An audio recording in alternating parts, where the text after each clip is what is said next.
आप सभी भाई बहनों का आज की आध्यात्मिक कक्षा में बहुत बहुत स्वागत है। आज की चर्चा का विषय है इच्छाओं की गुणवत्ता।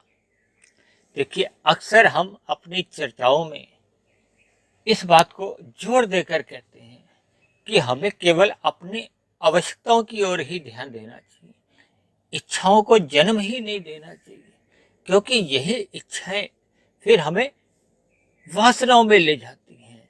यानी कि आवश्यकता, इच्छा और वासना में कुछ मूलभूत सैद्धांतिक अंतर है। देखिए, आपके हमारे क्योंकि तीन शरीर हैं, स्थूल शरीर, सूक्ष्म शरीर और कारण शरीर। आपके हमारे स्थूल शरीर की आवश्यकता सदा ही बनी रहती है। आपके स्थूल शरीर की भी कुछ आवश्यकताएं हैं जो प्रकृति के 84 लाख अन्य प्रकार की भी योनियां हैं, उन सभी के स्थूल शरीर की भी कुछ ना कुछ आवश्यकताएं होती हैं। बल्कि कुछ स्थूल शरीर तो ऐसे भी हैं जिनको हम प्रत्यक्ष अपनी आंखों से देख नहीं पाते। देखिए, भले ही किसी की आवश्यकता जल तक हो या वायु लेने तक की हो, लेकिन आवश्यकता तो रहती है।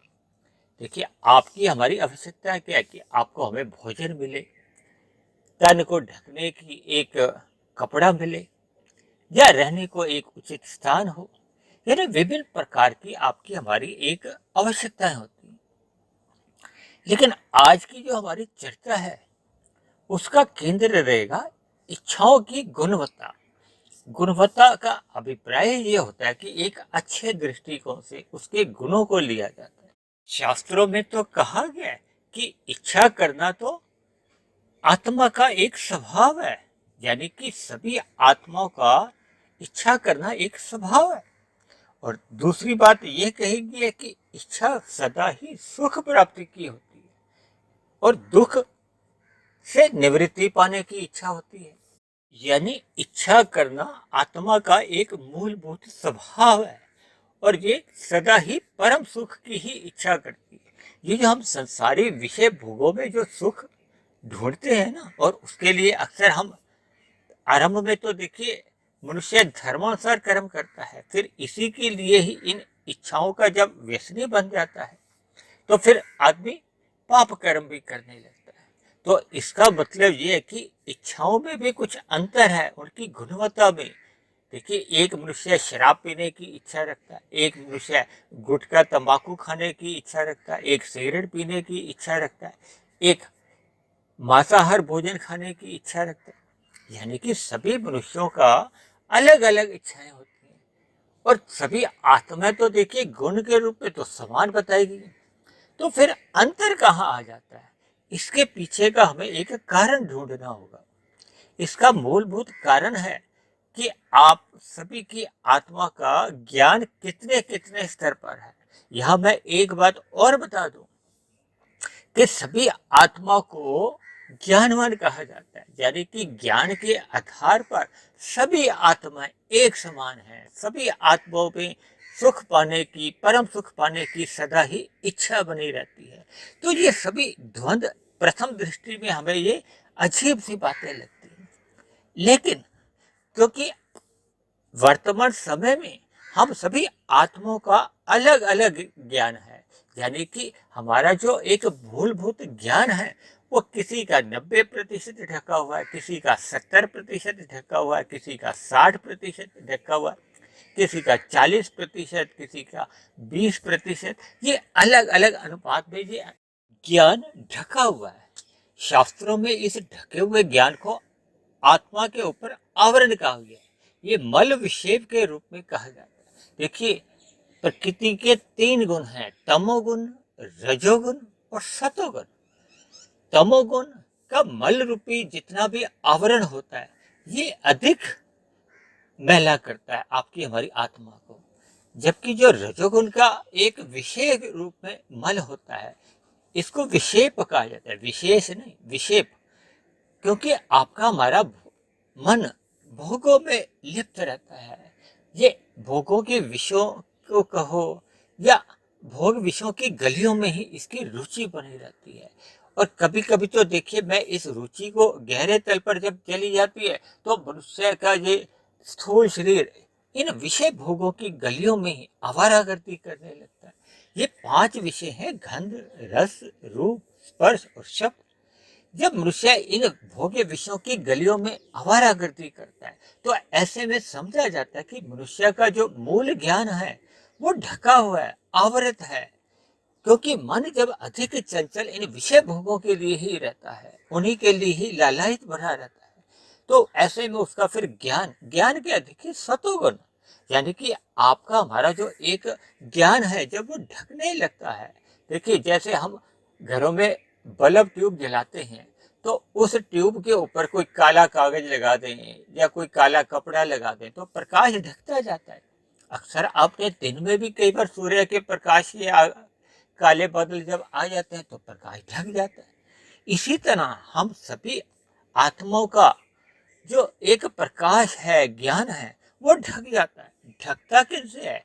ये प्रकृति के पदार्थों से, क्योंकि प्रकृति अपने आप में एक जड़ कही गई है। जब जब हम इनका एक आवश्यकता अनुसार संग करते हैं, यानी कि अपनी आवश्यकताओं की पूर्ति के लिए जब इनका हम संग करते हैं, तब हम ज्ञान में स्थिति में रहते हैं। यानी कि आपका हमारा जो आत्मा का मूल ज्ञान है वो ढकता नहीं। देखिए, अक्सर हम जब कहते हैं ना सत्संग मनुष्य को अपने जीवन में करते रहना चाहिए, इसका अभिप्राय होता है कि हम सत्वगुण का संग करें। सत्वगुण का संग हम जितना अधिक करेंगे उतना उतना हमारा जो ढका हुआ ज्ञान भी है वो हटने लगता है, यानी कि मूल स्थिति में आने लगता है।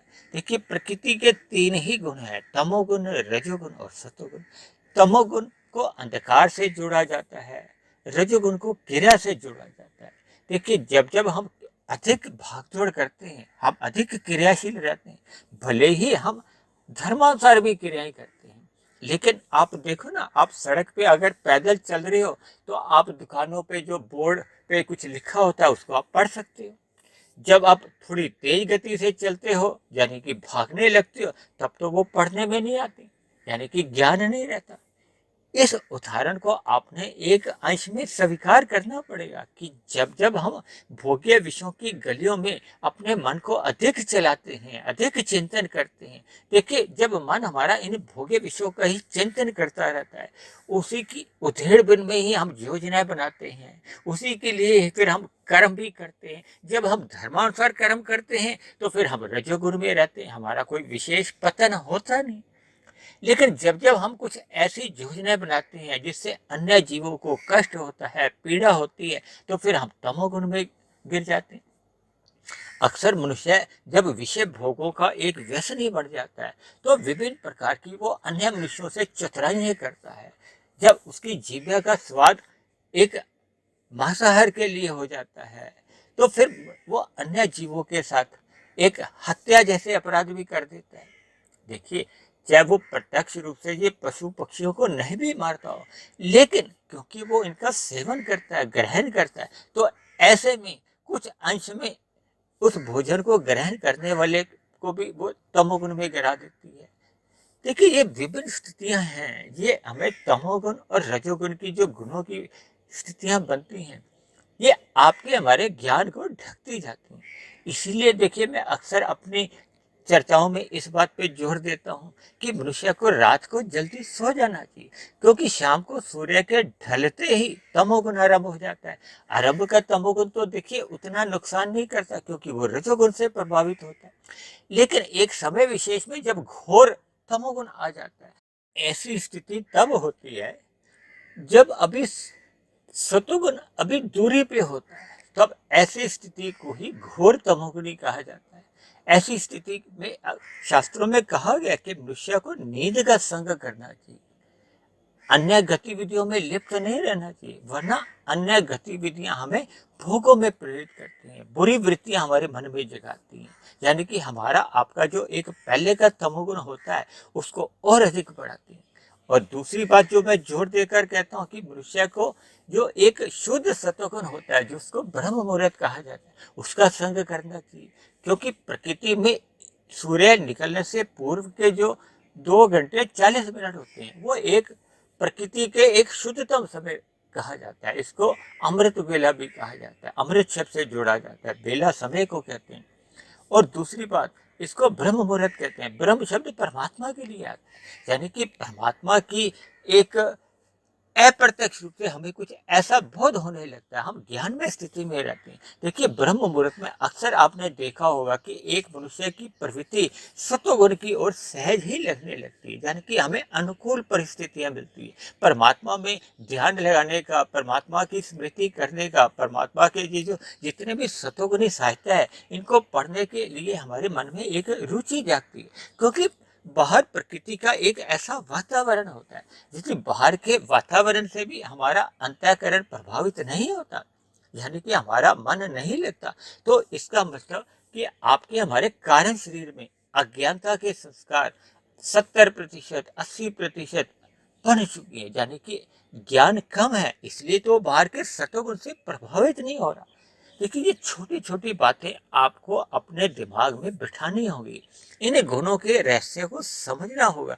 जब तक हम इन गुणों के रहस्य को समझ नहीं पाते, तो आपके हमारे जीवन में एक सकारात्मक परिवर्तन नहीं आता, आपके हमारे कर्मों में फिर सुधार नहीं आता। इसीलिए तो कहा जाता है कि मनुष्य को सत्संग श्रद्धा पूर्वक करना चाहिए। श्रद्धा पूर्वक सत्संग करने से ही वो स्थूल शरीर द्वारा, आंखों द्वारा हम जब सतोगुणी साहित्य पढ़ते हैं, उसको भी सत्संग कहा जाता है। जब हम कानों द्वारा किसी वक्ता की बात को सुनते हैं, उसको भी सत्संग कहा जाता है। यानी कि जब आप ये जो सतोगुनी वीडियो सुनते हो, इसको भी सत्संग ही कहा जाता है। भले ही आप मेरी कोई वीडियो सुनती हो या किसी अन्य वक्ता की, यानी कि परमात्मा के ज्ञान विषयों की जब हम चर्चाओं को पढ़ते हैं या सुनते हैं, दोनों ही स्थितियों को श्रवण कहा जाता है, सत्संग कहा जाता है। ऐसी स्थितियां जब हम श्रद्धा पूर्वक करते हैं, तो फिर बाद में हम इन सुनी हुई बातों का, जब पढ़ी हुई बातों पे शोध कर सकते हैं, चिंतन कर सकते हैं, मनन कर सकते हैं। और ये शोध, चिंतन, मनन जितना अधिक गहरा होता है, फिर उतने ही हमारे आपके कारण शरीर में उसके शुभ संस्कार बनते हैं, और जो पहले के अशुभ संस्कार होते हैं वो मिटने लगते हैं। तो मनुष्य के जीवन में जैसे जैसे संस्कार बने होते हैं, वैसी वैसी उसकी इच्छाएं बनती हैं। एक मनुष्य जब परमात्मा को पाने की इच्छा रखता है, तो फिर उसी के लिए ही प्रयत्न करता है। वो अपने रजोगुण को भी घटाता है। रजोगुण को घटाना क्या है कि मर्यादा में अपनी आवश्यकताओं को रखता है, वो भोग इच्छाओं को पालता ही नहीं। देखिए, अक्सर मनुष्य इच्छा को भोग इच्छाओं से जोड़ता है, जबकि आज की हमारी वीडियो का जो एक नाम है, वो तो है इच्छाओं की गुणवत्ता। यानी कि हमें अपनी इच्छाओं की गुणवत्ता को एक श्रेष्ठता की ओर ले जाना होगा। देखिए, अगर मनुष्य योनि पाकर परमात्मा से जुड़ने की हमारे अंदर इच्छा नहीं जागती, यानी कि हम परमात्मा को जानने के लिए या मोक्ष की स्थिति को जानने के लिए, देखिए, मोक्ष की स्थिति के बारे में जब हम अधिक रुचि रखते हैं, तो उसको शास्त्रों में मुमुक्षु कहा जाता है, जिज्ञासु कहा जाता है। अगर एक साधारण मनुष्य इन विषय भोगों में ही रुचि रखता है, परमात्मा के विषयों को जानने की उसकी रुचि ही नहीं होती। देखिए, मेरे पास तो कई बार ऐसे ऐसे लोगों के प्रश्न भी आते हैं कि लोगों ने कारण शरीर का, सूक्ष्म शरीर का नाम ही नहीं सुना होता, और परमात्मा के ये जो प्रकृति के 3 गुण है, तमोगुण, रजोगुण, सत्वगुण, इनका भी कोई ज्ञान नहीं होता। तब ऐसी स्थिति में देखिए, आपकी हमारी जो इच्छाएं होती हैं, वो भोग प्रेरित ही जन्म लेती हैं। जबकि अगर हम अपनी इच्छा परमात्मा को पाने की, परमात्मा को जानने की रखते हैं, तो फिर हमारी ये इच्छाओं की गुणवत्ता में एक महत्वपूर्ण परिवर्तन आ जाता है। क्योंकि देखिए, मनुष्य से नीचे की सभी जोनियां भोग जोनी है, मनुष्य से ऊपर की सभी जोनियां भोग जोनी है। नीचे की जोनियों में पाप रूपी कर्मों का फल भोगा जाता है, मनुष्य से ऊपर की जोनियों में पुण्य कर्मों का फल भोगा जाता है, और मनुष्य जोनि में पाप और पुण्य दोनों ही कर्मों का फल भोगा जाता है। लेकिन मनुष्य जोनि में जो एक विशेष महत्व है, वो है कर्म जोनि का। क्योंकि परमात्मा ने आपको और हमें मनुष्य जोनि में लाकर हमें एक स्वतंत्रता दे रखी है कि हम अपने कर्म करने के लिए स्वतंत्र है। हम पाप कर्म भी कर सकते हैं। जब हम पाप कर्म करते हैं, तो परमात्मा भले ही हमारे मन में आकर हमें रोकते हैं, रोकने का अभिप्राय वो ज्ञान देते हैं कि इस पाप कर्म को मत करो। लेकिन मनुष्य को क्योंकि स्वतंत्रता दे रखी है, इसलिए परमात्मा हमारे कोई हाथ नहीं रोकता। यदि हम किसी का वध करते हैं तो हमारे हाथों को, पैरों को या इंद्रियों को किसी भी रूप से रोकते नहीं, केवल ज्ञान देते हैं कि ये करो, ये मत करो। ये शास्त्रों में, वेदों में जो कहा गया है, करो, ये मत करो, तो उन चीजों का जितना जितना हम अनुकरण करते हैं तो फिर हमारी इच्छाओं की गुणवत्ता में परिवर्तन आने लगता है। परिवर्तन यही है कि हमारी भोग इच्छाएं घटती जाती हैं और परमात्मा को जानने की, परमात्मा से जुड़ने की और परमात्मा को पाने की हमारे अंदर इच्छाएं जन्म लेती हैं। यही इच्छाओं की गुणवत्ता का एक हमारा एक दृष्टिकोण है कि हमें परमात्मा को पाने की इच्छा रखने की। क्योंकि मनुष्य जोनि साधना जोनि भी कही जाती है। साधना क्या है? जब हम सतोगुण से विशुद्ध सतोगुण, देखिए प्रकृति के 3 गुण है, ये हम बार बार कहते हैं। तमोगुण से 10 गुना अच्छा रजोगुण है, रजोगुण से भी 10 गुना अच्छा सतोगुण है। सतोगुण अपने आप में बहुत अच्छा कहा जाता है, लेकिन क्योंकि प्रकृति का गुण है इसलिए इसको मलिन सतोगुण कहा जाता है। भले ही एक साधारण बोलचाल में हम सतोगुण ही कहते हैं, जबकि परमात्मा जो कि एक विशुद्ध सतोगुण है। इसीलिए तो मैं अक्सर इस बात पे भी जोर देकर कहता हूँ कि तमोगुण से 10 गुना अच्छा रजोगुण है, रजोगुण से भी 10 गुना अच्छा सतोगुण है, और सतोगुण से भी 10 गुना अच्छा विशुद्ध सतोगुण है। इनको मैं अंकों के आधार पर भी मैंने सूत्र दिए हैं। तमोगुण को 1 मानो, रजोगुण को 10, सतोगुण को 100 और विशुद्ध सतोगुण को 1000। जब हम सतोगुण में अपने आप को स्थित कर लेते हैं, यानी कि हम ज्ञानमय स्थिति में रहते हैं। ज्ञानमय स्थिति में होने का अभिप्राय होता है कि जब हमारे अज्ञानता के संस्कार 50% से कम रह जाते हैं, यानी कि हमारा ज्ञान के संस्कार 51% या अधिक होने लगते हैं, तो फिर हमारे कारण शरीर में ये बहुमत किसका हो जाता है? सतोगुण का हो जाता है। जब जब हमारे ज्ञान की स्थिति 10% रहती है, 90% प्रकृति के भोगों की ओर होती है, तो फिर सहज ही मनुष्य का मन प्रकृति के भोगों की ओर ही लगता है। क्योंकि तराजू के देखिए 2 पलड़े हैं, जहां झुकाव हो जाता है उस पलड़ा में एक गिरावट आ जाती है, झुक जाता है। हम सब्जी लेते हैं, फल लेते हैं, उसमें भी तो अब 2 पलड़े वाले तराजू में ये दिन प्रतिदिन ऐसी क्रियाएं देखते हैं। यानी कि जब मनुष्य की इन भोग्य विषयों में रुचि होती है तो उसका मन सहज ही इन भोग्य विषयों में लग जाता है। इसी तरह तो कहा जाता है कि जब जब मनुष्य, रजोगुणी मनुष्य सत्संग करते हैं, क्योंकि तमोगुणी मनुष्य तो देखिए सत्संग करता ही नहीं, उसका अज्ञानता तो बहुत अधिक आ चुकी होती। लेकिन रजोगुणी मनुष्य अक्सर भय से, लोभ से सत्संग करते हैं, लेकिन क्योंकि उनका तराजू का पलड़ा का भोगों की जो रुचि है वो संसार की ओर, प्रकृति के पदार्थों की ओर या रजोगुण की ओर अधिक बनी होती।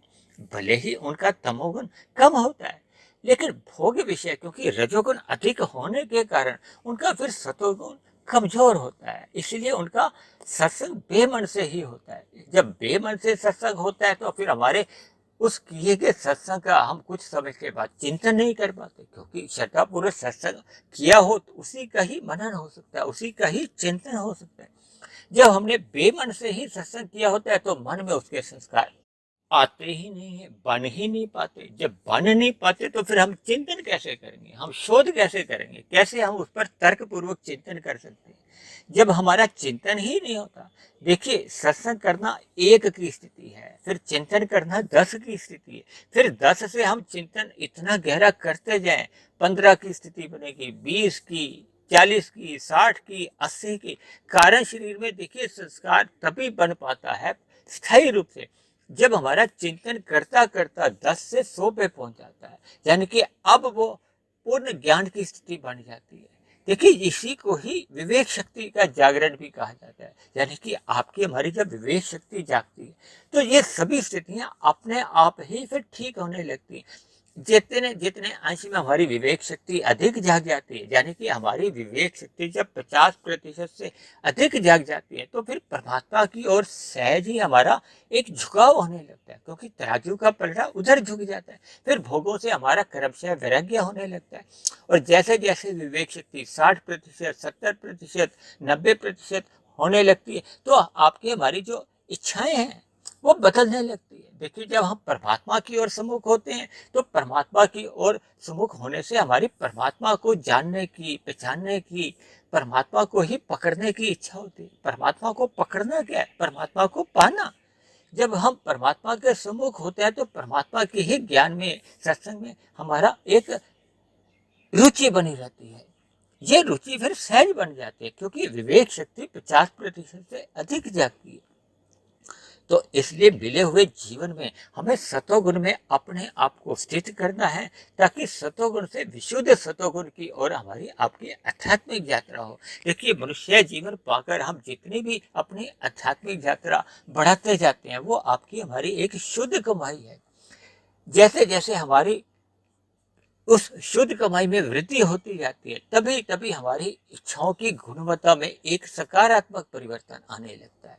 तो यही आज की मेरी चर्चा का एक उद्देश्य था, शिक्षा था, एक ज्ञान था, कि हम सभी भाई बहनों को अपने मिले हुए जीवन में रजोगुण मर्यादा में रखना है और तमोगुण के मल रूपी संग से सदा ही बचना है, ताकि आपके हमारे जीवन में जो मल रूपी भोगों की जो इच्छाएं बनती रहती हैं, हम अपने जीवन में एक ईमानदारी से अपने कर्तव्यों का पालन करें, अपने शरीर की आवश्यकताओं की पूर्ति के लिए पुरुषार्थ करें, लेकिन परमात्मा को पाने की इच्छा कहो, लक्ष्य कहो, ये सदा हमारा उद्देश्य एक बना रहना चाहिए, ताकि आपके हमारे जो इच्छाओं की गुणवत्ता में एक सदा ही सकारात्मक परिवर्तन उस दिशा में आते रहे। यानी कि परमात्मा को पाने की ही इच्छा हमारे मन में जब जन्म लेती है, तो फिर हमारा पुरुषार्थ को, प्रयत्न को, स्थूल शरीर की कर्मेंद्रियों द्वारा जितने भी फिर कर्म होते हैं, फिर वो उसी दिशा में होते हैं।